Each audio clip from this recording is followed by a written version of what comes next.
Dear children, welcome to our first physics class. Today we are discussing our first chapter, matter. What is matter? Matter is something which occupies space, has mass and can be perceived by our senses. Matter means all living and non-living things of universe. You are familiar with examples of matter. Some examples of matter are air, water, iron, milk, oil, etc. Matter is composed of tiny particles called molecules. We know that water is a matter in the form of liquid, and water is composed of so many water molecules. The molecules can exist free in nature, and it has all the properties of that matter. Now we can study the characteristics of molecules. Mainly there are three characteristics for molecules. First one is they are very small in size. The second one is they have space between them. And the third one is that they are in constant motion and they possess kinetic energy. Now we can discuss each one in detail. Molecules are very small in size. In a glass of water, there will be so many water molecules. They are very small in size, nearly of 10 raised to minus 10 meter. It's too small and it cannot be seen even with microscope. The second characteristics of molecule is that they have a space between them. We know that matter exists in three forms, mainly solid, liquid and gas. There is a spacing between molecules. The spacing between the molecules of matter is called intermolecular spacing. In this slide, you can see the picture of solid, liquid and gas.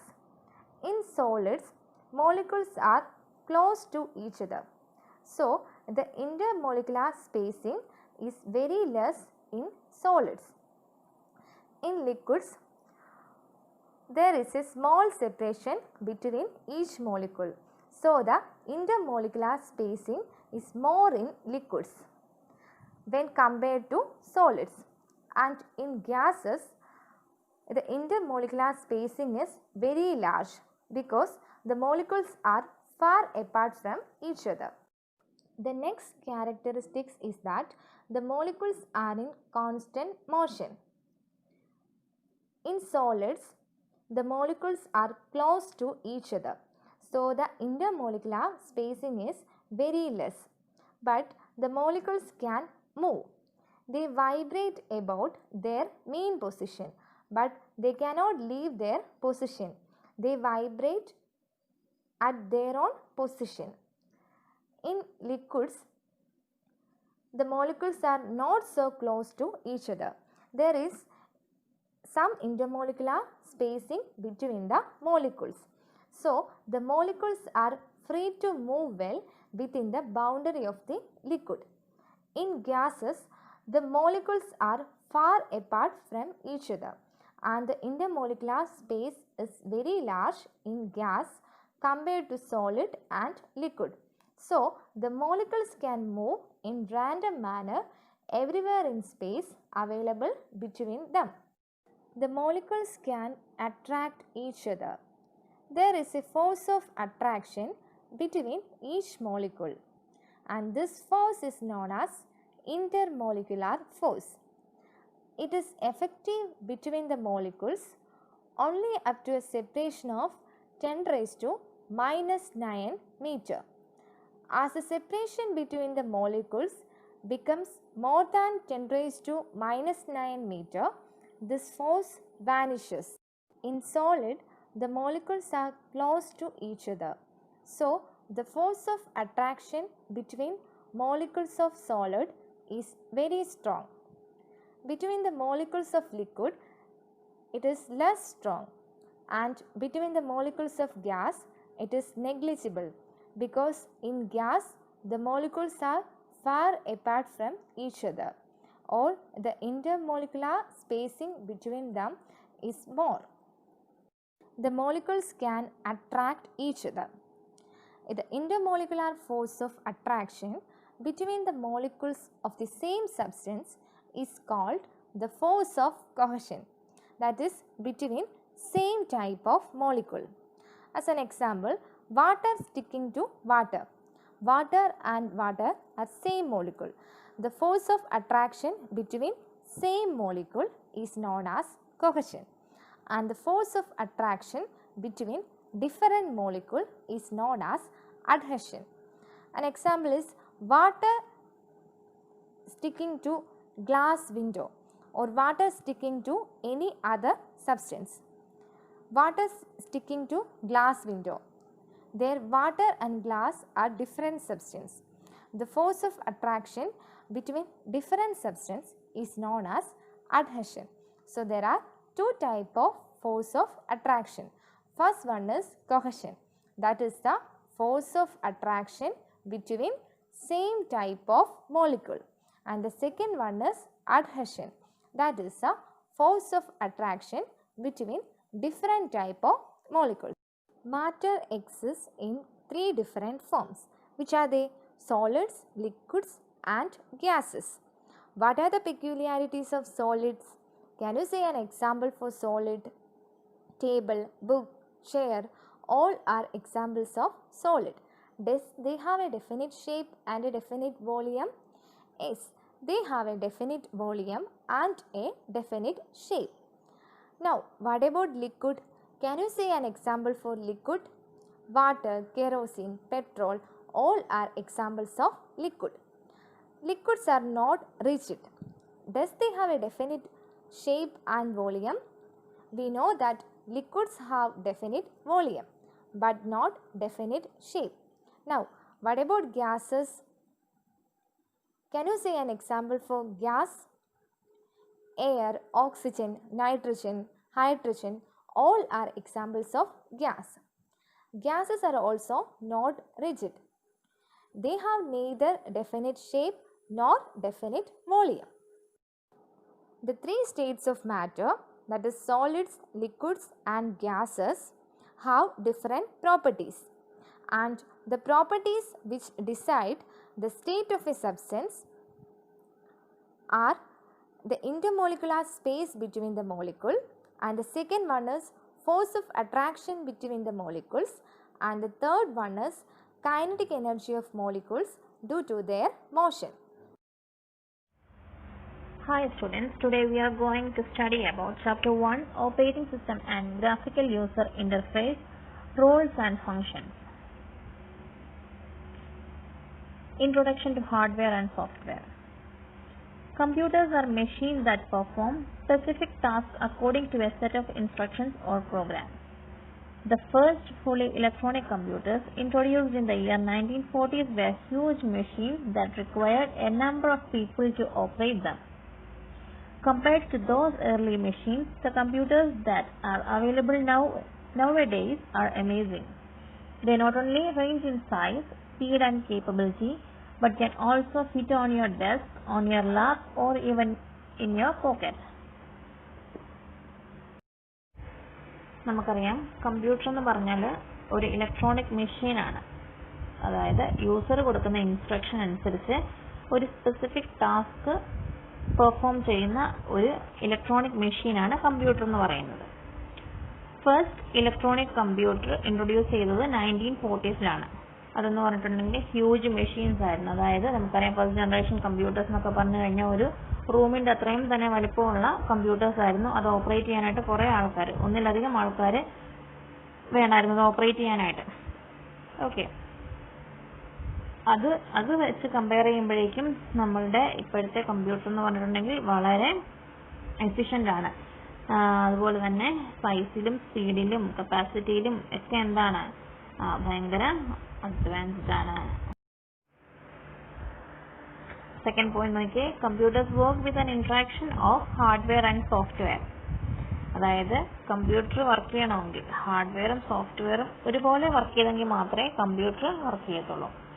Hardware refers to the physical parts of a computer that you can see and touch. കഴിഞ്ഞ വർഷം നിങ്ങൾ പഠിച്ചാണ് hardware എന്താണെന്ന്. Hardware എന്ന് പറഞ്ഞാൽ physical parts of a computer that you can see and touch. നമുക്ക് കാണാനും തൊടാനും പറ്റുന്ന ഏതൊരു കമ്പ്യൂട്ടർ പാർട്ടിനെയും നമുക്ക് എന്തെന്ന് പറയാം? ഹാർഡ്വെയർ എന്ന് പറയാം. Example monitor, keyboard, CPU, printer, etc. Okay. Of these, CPU is the most important hardware device. CPU is also called microprocessor and it is the brain of the computer. Next is software. Software refers to the instructions or programs that tells the hardware what to do. അതായത് നമ്മൾ hardware എന്താണെന്ന് പറയുന്നത് നമുക്ക് കാണാനും തൊടാനും പറ്റുന്ന ഏതൊരു computer പാർട്ടിനെയും നമ്മൾ hardware എന്നാണ് പറയുന്നത്. ഇനി സോഫ്റ്റ്വെയർ എന്താണെന്ന് വെച്ചാൽ software refers to the instructions or programs that tell the hardware what to do. അതായത് സോഫ്റ്റ്വെയർ എന്ന് പറഞ്ഞിട്ടുണ്ടെങ്കിൽ സെറ്റ് ഓഫ് ഇൻസ്ട്രക്ഷൻ ആണ് അല്ലെങ്കിൽ പ്രോഗ്രാം ആണ്. അതെന്താണ് ചെയ്യുന്നത്? ഹാർഡ്വെയർ എന്ത് ചെയ്യണം എന്ന് പറഞ്ഞു കൊടുക്കുന്ന സെറ്റ് ഓഫ് ഇൻസ്ട്രക്ഷൻ ആണ് ആര്? സോഫ്റ്റ്വെയർ എന്ന് പറയുന്നത്. Clear? It is not a physical part but it is stored on a physical medium. Software എന്ന് പറയുന്നത് ഒരു ഫിസിക്കൽ പാർട്ട് അല്ല. ഹാർഡ്വെയർ പോലെ നമുക്ക് തൊടാനൊന്നും പറ്റുന്ന ഒരു സാധനമല്ല. പക്ഷെ അത് സ്റ്റോർ ചെയ്യുന്നത് എവിടെയാണ്? ഒരു ഫിസിക്കൽ മീഡിയത്തിലായിരിക്കും അത് സ്റ്റോർ ചെയ്യുന്നത്. അതായത് പെൻഡ്രൈവിലോ അല്ലെങ്കിൽ CD-യിലോ അങ്ങനെയുള്ള ഫിസിക്കൽ മീഡിയത്തിൽ എവിടെയെങ്കിലും ആയിരിക്കും നമ്മൾ ഈ സോഫ്റ്റ്വെയറിനെ സ്റ്റോർ ചെയ്യുന്നത്. പക്ഷെ അതൊരു ഫിസിക്കൽ മീഡിയം അല്ല. Clear? Hardware and software are interdependent. Both are complementary to each other. എന്ന് പറഞ്ഞാൽ ഹാർഡ്വെയറും സോഫ്റ്റ്വെയറും ഇന്റർഡിപെൻഡന്റ് ആണ്. എന്ന് പറഞ്ഞാൽ ഹാർഡ്വെയർ ഇല്ലാതെ സോഫ്റ്റ്വെയറിന് തന്നെ പ്രവർത്തിക്കാനും പറ്റത്തില്ല. സോഫ്റ്റ്വെയർ ഇല്ലാണ്ട് ഹാർഡ്വെയറിന് തന്നെയും പ്രവർത്തിക്കാൻ പറ്റത്തില്ല. അതാണ് നെക്സ്റ്റ് പോയിന്റ് പറയുന്നത്. നോക്കിയേ, hardware needs software to operate and software cannot be utilised without the supporting hardware. അതാണ് മിസ് മുമ്പേ പറഞ്ഞത്. That means hardware and software are interdependent. Miss ഒരു എക്സാമ്പിൾ പറയാൻ ശ്രദ്ധിച്ചോ. മൊബൈൽ ഫോൺ എന്ന് പറഞ്ഞാൽ എന്താണ്? ഒരു ഹാർഡ്വെയർ ആണ്. ഓക്കെ. മൊബൈൽ ഫോണിനകത്തുള്ള ആപ്ലിക്കേഷൻസ് എന്ന് പറയുന്നത് സോഫ്റ്റ്വെയർ ആണ്. വെറുതെ സോഫ്റ്റ്വെയർ ഒന്നും ഇല്ലാതെ, അതായത് ആപ്സ് ഒന്നും ഇല്ലാണ്ട് നമുക്ക് മൊബൈൽ മാത്രം കൊണ്ട് നടന്നിട്ട് വല്ല കാര്യമുണ്ടോ? ഇല്ല. അതുപോലെ തന്നെ സോഫ്റ്റ്വെയർ എല്ലാം അല്ലെങ്കിൽ ആപ്സ് എല്ലാം നമ്മുടെ കയ്യിലുണ്ട്. പക്ഷെ അതൊക്കെ ഇൻസ്റ്റാൾ ചെയ്യാനായിട്ട് മൊബൈൽ ഇല്ലെങ്കിലോ അതുകൊണ്ടും ഗുണമൊന്നുമില്ല. എന്ന് പറഞ്ഞ പോലെ ഹാർഡ്വെയറും സോഫ്റ്റ്വെയറും ഒരുമിച്ച് നിന്നെങ്കിൽ മാത്രമേ നമുക്ക് കമ്പ്യൂട്ടറിന്റെ അതിന്റെ ഫങ്ഷൻസ് അല്ലെങ്കിൽ എല്ലാ ഓപ്പറേഷൻസും വളരെ കൃത്യമായിട്ട് ചെയ്യാൻ പറ്റത്തുള്ളൂ. Okay. Next is type of software. Software is of two types: application software and system software. Application software. It is a set of programs designed to perform some specific type of job. അതായത് application software എന്ന് പറഞ്ഞിട്ടുണ്ടെങ്കിൽ ഒരു particular job അല്ലെങ്കിൽ ഒരു specific type of ജോബിനെ perform ചെയ്യാൻ വേണ്ടിയിട്ടുള്ള set of programmes ആണ് എന്തെന്ന് പറയുന്നത്? Application software. അതിന്റെ എക്സാമ്പിൾ ആണ് MS Word, MS Excel, MS PowerPoint, ഇതൊക്കെ. ഓക്കെ. നമ്മൾ MS Word എന്തിനാണ് യൂസ് ചെയ്യുന്നത്? എന്തെങ്കിലും ഡോക്യുമെന്റേഷൻ പർപ്പസിന് വേണ്ടിയിട്ടാണ് നമ്മൾ MS Word യൂസ് ചെയ്യുന്നത്. MS Excel എന്തിനാണ് യൂസ് ചെയ്യുന്നത്? സ്പ്രെഡ്ഷീറ്റ് അല്ലെങ്കിൽ കാൽക്കുലേഷൻ ഒക്കെ ചെയ്യാൻ വേണ്ടിയിട്ടാണ് നമ്മൾ എക്സൽ യൂസ് ചെയ്യുന്നത്. ഈ സ്ലൈഡ് പ്രസന്റേഷൻ ഒക്കെ ചെയ്യുന്ന ഏത് സോഫ്റ്റ്വെയർ യൂസ് ചെയ്തിട്ടാണ്? PowerPoint യൂസ് ചെയ്തിട്ടാണ്. Okay. Next is system software. It is a collection of one or more systems that controls and manage the overall operation and performance of a computer system. System software എന്ന് പറഞ്ഞാൽ എന്താണ്? ഒന്നിലധികം ഉള്ള programmes ഉണ്ട് system സോഫ്റ്റ്വെയറിൽ. അതെന്താ ചെയ്യുന്നത്? നമ്മുടെ കമ്പ്യൂട്ടറിന്റെ ഓവറോൾ ഓപ്പറേഷൻ അല്ലെങ്കിൽ പെർഫോമൻസിനെ കൺട്രോൾ ചെയ്യുന്ന ആരാണ്? സിസ്റ്റം സോഫ്റ്റ്വെയർ ആണ് കൺട്രോൾ ചെയ്യുന്നത്. സിസ്റ്റം സോഫ്റ്റ്വെയർ എന്ന് പറഞ്ഞാൽ ഒന്നിലധികമോ പ്രോഗ്രാംസ് ഉണ്ട്. അത് ചെയ്യുന്ന എന്താണ്? നമ്മുടെ സിസ്റ്റത്തെ മൊത്തത്തിൽ കൺട്രോൾ ചെയ്യുന്ന ആരാണ്? ഈ സിസ്റ്റം സോഫ്റ്റ്വെയർ ആണ്. Okay. System software is installed by the manufacturer. അതായത് നമ്മൾ ഈ ആപ്ലിക്കേഷൻ സോഫ്റ്റ്വെയർ ഇൻസ്റ്റാൾ ചെയ്യുന്ന പോലെ നമുക്കൊരു സിസ്റ്റം സോഫ്റ്റ്വെയർ ഇൻസ്റ്റാൾ ചെയ്യാൻ പറ്റത്തില്ല. അത് നമ്മൾ മാനുഫാക്ചറർ തന്നെയാണ് അത് ഇൻസ്റ്റാൾ ചെയ്ത് തരുന്നത്. നിങ്ങളിപ്പോൾ ഒരു ലാപ്ടോപ്പ് പുതിയത് വാങ്ങിച്ചെങ്കിൽ അതിൻ്റെ അകത്തെ OS ഒക്കെ ഇതിൻ്റെ അകത്ത് വരുന്നതാണ്. സിസ്റ്റം സോഫ്റ്റ്വെയറിൻ്റെ അകത്ത് വരുന്നതാണ്. അതൊക്കെ ഇൻസ്റ്റാൾ ചെയ്യുന്നത് അവിടുന്ന് തന്നെ ഇൻസ്റ്റാൾ ചെയ്ത് തരുന്നതാണ്. Okay. A system software can be classified into 4 categories. System software നമുക്ക് 4 ആയിട്ട് കാറ്റഗറൈസ് ചെയ്യാം. First one is operating system, second one is language processor, third one is device drivers and fourth one is utility software. ഓരോന്നും നമ്മൾ detailed ആയിട്ട് പഠിക്കും. First one is operating system.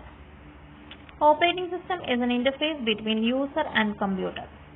അതായത് operating system എന്ന് പറഞ്ഞാൽ എന്താണ്, യൂസറിന് ഡയറക്റ്റ് ആയിട്ട് കമ്പ്യൂട്ടറുമായിട്ട് കമ്മ്യൂണിക്കേറ്റ് ചെയ്യാൻ പറ്റത്തില്ല. അപ്പോൾ ഇതിനിടയിൽ ആര് വേണം, ഒരു ഇന്റർഫേസ് വേണം.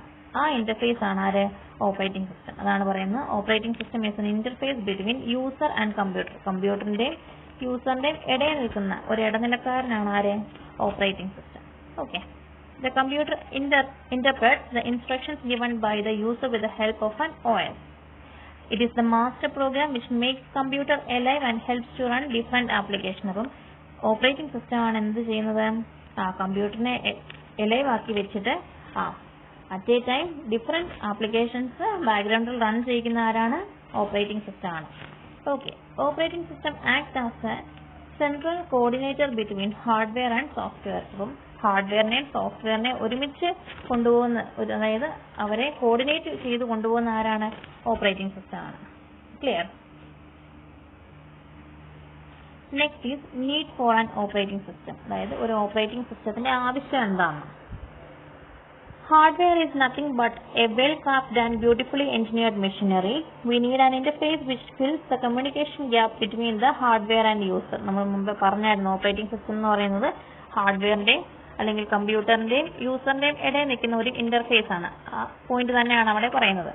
ഇനി ഓപ്പറേറ്റിംഗ് സിസ്റ്റം എന്തൊക്കെയാണ് ചെയ്യുന്നത്, what to do, when to do and how to do. എന്ത്, എങ്ങനെ, എപ്പോൾ ചെയ്യണമെന്ന് പറയുന്ന ആളാരാണ്, കമ്പ്യൂട്ടറിന് പറഞ്ഞു കൊടുക്കുന്ന ആളാരാണ്, ഓപ്പറേറ്റിംഗ് സിസ്റ്റം. എന്ത്, എപ്പോൾ, എങ്ങനെ ചെയ്യണം എന്ന് പറയുന്നത് കമ്പ്യൂട്ടറിനോട് പറഞ്ഞു കൊടുക്കുന്നത് ആളാരാണ്, operating system. Clear?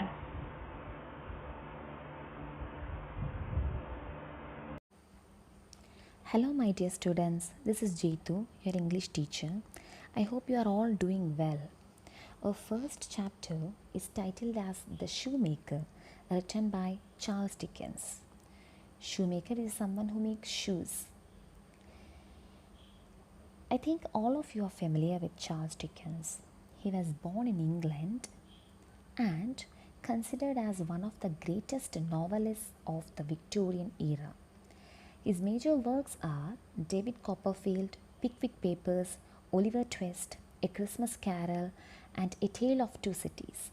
He was a person who experienced the pain of poverty, and this helped him become the voice of the poor and working class. Before moving into the exact story, let's give a look at the historical background.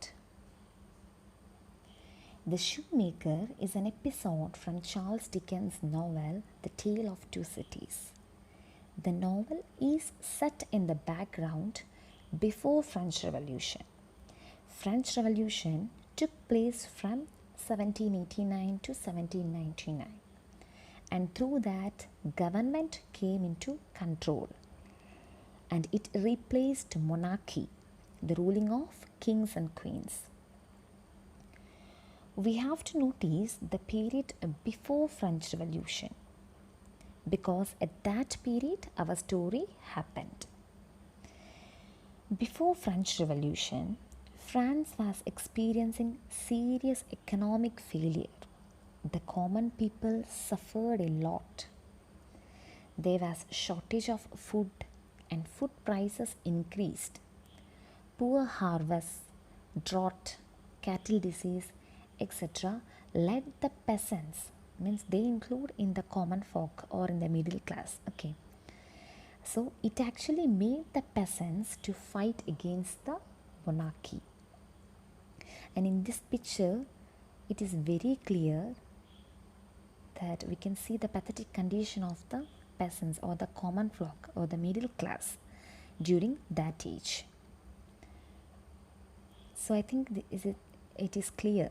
This is simply about the historical background. Okay.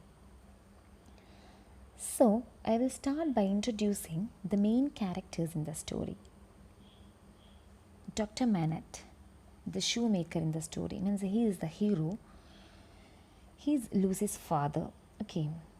And formerly he was a doctor, and now in this prison he is actually indulged or he is busy with making shoes. That's why he is known as the shoemaker. And next character, Monsieur Defarge. Monsieur means a title or form of address used to address a French speaking man. Means, for example, in India we used to refer a man with Mr. Like that in France, Monsieur. So Monsieur Defarge. And formerly worked as a servant for Dr. Manette. So formerly Dr. Manette was or Manette, the character Shoemaker, was a doctor or a physician. Okay. And Defarge used to work as a servant for Dr. Manette. And next character, Mr. Lorry, a trustworthy friend for Manette and his daughter Lucy. So Lucy Manette is the next character. She is Manette's daughter. So we'll read the first paragraph. Okay, listen it carefully. Good day, said Monsieur Defarge, looking down at the white head that bent low over the shoemaking. It was raised for a moment, and a very faint voice responded to the salutation, as if it were at a distance. Good day. You're still hard at work, I see. After a long silence, the head was lifted for another moment, and the voice replied, Yes, I am working. This time, a pair of haggard eyes had looked at the questioner before the face had dropped again.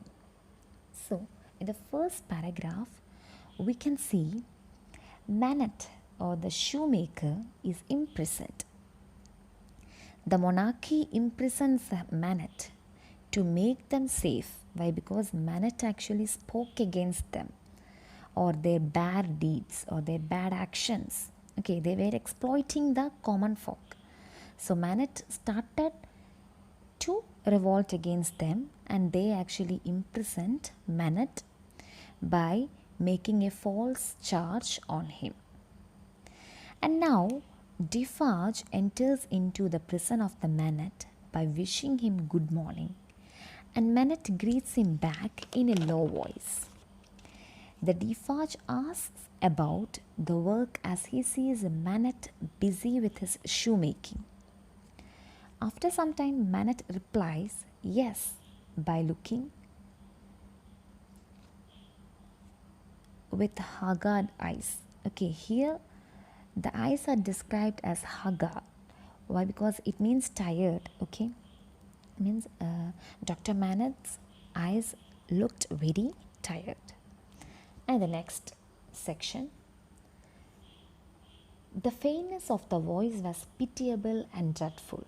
It was not the faintness of physical weakness, though confinement and heart fare no doubt had their part in it. Its deplorable peculiarity was that it was the faintness of solitude and disuse. It was like the last feeble echo of a sound made long and long ago. Okay, let's look at the meaning of the words. Pitiable means deserving pity or sympathy. Okay, dreadful means fear or feeling fear or unhappiness. Okay, and then confinement. Confinement means state of being forced to stay in a closed space, or it means to be imprisoned. Okay, confinement, prison, forced to stay in a prison. And heart fare. Heart fare means less food. Okay, and then solitude. Solitude means the state of being alone. And then deplorable. Deplorable means very bad. Okay, and then feeble. Feeble means lacking physical strength. Okay, means weak. And then in this part, the author gives some description of Manette. His voice was pitiable and dreadful. Okay, means it was deserving sympathy or pity. We feel pity when we look at him. And he seemed very unhappy and feared. Then the narrator explains that weak voice is not due to his physical weakness, but more than physical weakness, it was due to imprisonment and less intake of food. Okay, so And he also compares Manet's voice with an echo of a sound made long time ago. Okay, means he was very weak, physically weak and mentally weak. Okay, so that's all. Thank you, students. പ്രിയപ്പെട്ട കുട്ടികളെ, എല്ലാവരും സുഖമായിരിക്കുന്നോ? ഞാൻ നിങ്ങളുടെ പുതിയ Malayalam teacher. എൻ്റെ പേര് അനു. നമ്മളിന്ന് ഒരു പുതിയ അധ്യയന വർഷത്തിലേക്ക് പ്രവേശിച്ചിരിക്കുകയാണല്ലേ. ഈ അധ്യയന വർഷം മറ്റു വർഷങ്ങളിൽ നിന്നും തികച്ചും വ്യത്യസ്തമായ ഒരു അധ്യയന വർഷമാണല്ലേ. ഒരുപാട് പ്രതിസന്ധികൾ നമ്മുടെ ഇടയിലുണ്ട്. ഈ പ്രതിസന്ധികളെയൊക്കെ നമുക്ക് മറികടക്കാനായിട്ട് സാധിക്കും എന്നുള്ള ആ ഒരു വിശ്വാസത്തോടു കൂടി നമുക്ക് നമ്മുടെ ഈ വർഷത്തെ മലയാളം ക്ലാസ്സുകൾ ആരംഭിക്കാം. നമുക്ക് ഈ പുസ്തകത്തിൽ, നമ്മുടെ മലയാളം പുസ്തകത്തിൽ നമുക്ക് ആദ്യം തന്നിരിക്കുന്ന പാഠം കുമാരനാശാൻ്റെ വീണപ്പൂവ് എന്ന് പറയുന്ന ഒരു കവിതയാണ്. കുമാരനാശാനെക്കുറിച്ച് നിങ്ങൾ കേട്ടിട്ടുണ്ടാവും അല്ലേ? ചെറിയ ക്ലാസ്സുകളിലൊക്കെ നിങ്ങൾ കുമാരനാശാൻ്റെ കവിതകൾ നിങ്ങൾ പഠിച്ചിട്ടുള്ളതാണ്. ആരാണ് കുമാരനാശാൻ? ആധുനിക കവിത്രയത്തിൽപ്പെട്ട കവിയാണ് കുമാരനാശാൻ അല്ലേ. അപ്പോൾ ആധുനിക കവിത്രയങ്ങൾ ആരൊക്കെയാണ്? ആശാൻ, ഉള്ളൂർ, വള്ളത്തോൾ അല്ലേ. ഇവരാണ് ആധുനിക കവിത്രയങ്ങളെന്ന് അറിയപ്പെടുന്നത്. ഇപ്പോൾ കുമാരനാശാനെ കുറിച്ച് പറയുമ്പോൾ അദ്ദേഹം തിരുവനന്തപുരം ജില്ലയിലെ കായിക്കരയിൽ 1873 ഏപ്രിൽ 12-ാം തീയതിയാണ് ജനിച്ചത്. അദ്ദേഹത്തിൻ്റെ മാതാപിതാക്കൾ നാരായണനും കാളിയുമായിരുന്നു. കുമാരു എന്നായിരുന്നു അദ്ദേഹത്തിൻ്റെ മാതാപിതാക്കൾ അദ്ദേഹത്തെ ബാല്യകാലത്ത് വിളിച്ചിരുന്നത്. ശ്രീനാരായണ ഗുരുവിൻ്റെ ശിഷ്യനായിരുന്നു കുമാരനാശാൻ. ശ്രീനാരായണ ഗുരുവുമായുള്ള അദ്ദേഹത്തിൻ്റെ സാമീപ്യം അദ്ദേഹത്തിൻ്റെ ആശാൻ്റെ വേദാന്ത ചിന്തയെയും സാമൂഹിക ചിന്തയെയും ഒക്കെ ഒരുപോലെ വളർത്തിക്കൊണ്ടുവരാനായിട്ട് സാധിച്ചു. മലയാള കവിതാ സാഹിത്യത്തിൽ നവോത്ഥാനത്തിൻ്റെ ശംഖധ്വനിയുമായി കടന്നു വന്ന ആധുനിക കവിത്രയത്തിലെ സ്നേഹഗായകനാണ് കുമാരനാശാൻ. മഹാകാവ്യം എഴുതാതെ തന്നെ മഹാകവി എന്ന പട്ടം ലഭിച്ച വ്യക്തിയായിരുന്നു കുമാരനാശാൻ. മനുഷ്യ ജീവിതത്തിൻ്റെ ആഴങ്ങളിലേക്കും സാമൂഹിക ജീവിത പ്രശ്നങ്ങളിലേക്കുമൊക്കെ നമ്മെ കൂട്ടിക്കൊണ്ടു പോകാനായിട്ട് ആശാൻ്റെ കവിതകൾക്ക് സാധിച്ചിട്ടുണ്ട്. അതുപോലെ തന്നെ അന്ന് ജീവിച്ചിരുന്ന അധസ്ഥിത വർഗത്തിൻ്റെ ഒരു മുഴങ്ങുന്ന ശബ്ദമായിട്ടാണ് കുമാരനാശാൻ മലയാള കാവ്യ ലോകത്തിലേക്ക് കടന്നു വന്നത്. ആ കുമാരനാശാൻ്റെ വീണപ്പൂവ് എന്ന് പറയുന്ന ഒരു കവിതയാണ് നമുക്ക് പഠിക്കാനായിട്ട് തന്നിരിക്കുന്നത്. ഇനി കുമാരനാശാൻ്റെ കൃതികൾ ഏതൊക്കെയാണെന്ന് നിങ്ങൾക്കറിയാമോ? കുറച്ച് കൃതികളൊക്കെ നിങ്ങൾക്കറിയാമായിരിക്കും അല്ലേ. മാറ്റുവിൻ ചട്ടങ്ങളെ എന്നുള്ള പ്രസിദ്ധമായ ആഹ്വാനം നമ്മുടെ സമൂഹത്തിലേക്ക് അല്ലെങ്കിൽ കേരളീയ ജീവിതത്തിലേക്ക് കൊണ്ടുവന്ന കവിയാണ് കുമാരനാശാൻ. ദുരവസ്ഥ എന്ന കൃതിയിലൂടെയാണ് അദ്ദേഹം ആ ഒരു ആശയം മലയാള ദേശത്തേക്ക് അല്ലെങ്കിൽ കേരള ദേശത്തേക്ക് നൽകിയത്. AR രാജരാജവർമ്മയുടെ നിര്യാണത്തിൽ ദുഃഖിച്ചുകൊണ്ട് അദ്ദേഹം എഴുതിയ കൃതിയാണ് പ്രരോദനം. അതുപോലെ തന്നെ ബുദ്ധമത കേന്ദ്രീകൃതമായ അദ്ദേഹത്തിൻ്റെ ഒരു കാവ്യമായിരുന്നു ചണ്ടാല ഭിക്ഷുകി. എഡ്വിൻ ആർണോൾഡിൻ്റെ ലൈറ്റ് ഓഫ് ഏഷ്യ എന്ന കൃതിയെ ശ്രീബുദ്ധചരിതം എന്ന പേരിൽ അദ്ദേഹം മലയാളത്തിലേക്ക് വിവർത്തനം ചെയ്യുകയുണ്ടായി. അതുപോലെ തന്നെ മാപ്പിള ലഹളയുടെ പശ്ചാത്തലത്തിൽ അദ്ദേഹം എഴുതിയ കൃതിയാണ് ദുരവസ്ഥ. ജാതി ചിന്തയ്ക്കെതിരെ അദ്ദേഹത്തിൻ്റെ മുഴങ്ങുന്ന ശബ്ദമായിരുന്നു ദുരവസ്ഥ എന്ന് പറയുന്ന കൃതി. വഞ്ചിപ്പാട്ട് വൃത്തത്തിൽ അദ്ദേഹം രചിച്ച കൃതിയായിരുന്നു കരുണ. അതുപോലെ തന്നെ അദ്ദേഹം 2 നാടകങ്ങൾ എഴുതുകയുണ്ടായി. വിചിത്ര വിജയം, മൃത്യുഞ്ജയം. കുട്ടികൾക്ക് വേണ്ടി അദ്ദേഹം എഴുതിയ പുസ്തകമായിരുന്നു പുഷ്പവാടി. 1922 രവീന്ദ്രനാഥ ടാഗോർ ശ്രീനാരായണ ഗുരുവിനെ സന്ദർശിച്ചപ്പോൾ വിവർത്തകനായി നിന്നത്?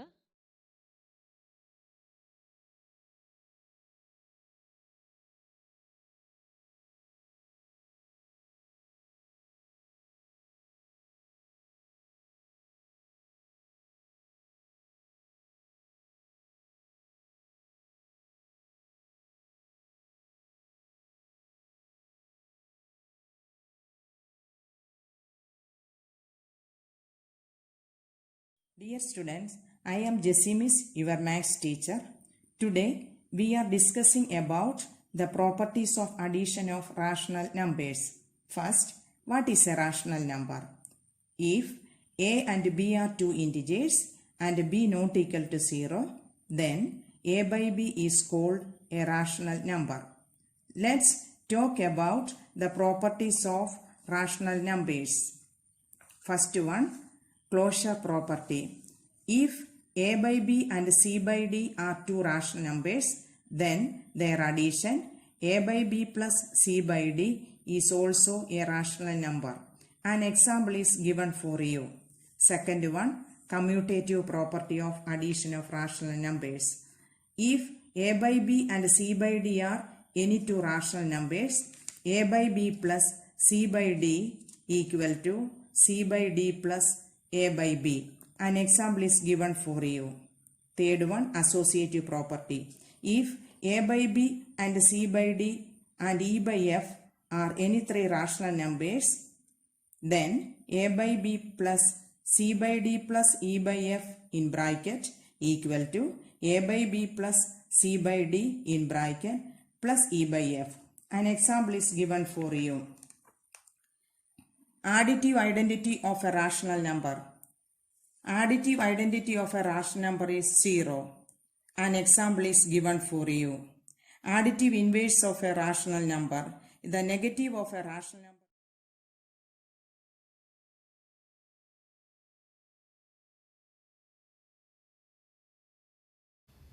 Good morning, dear students. Hope all of you are fine. Today we are going to study about our second geography chapter, that is about population dynamics.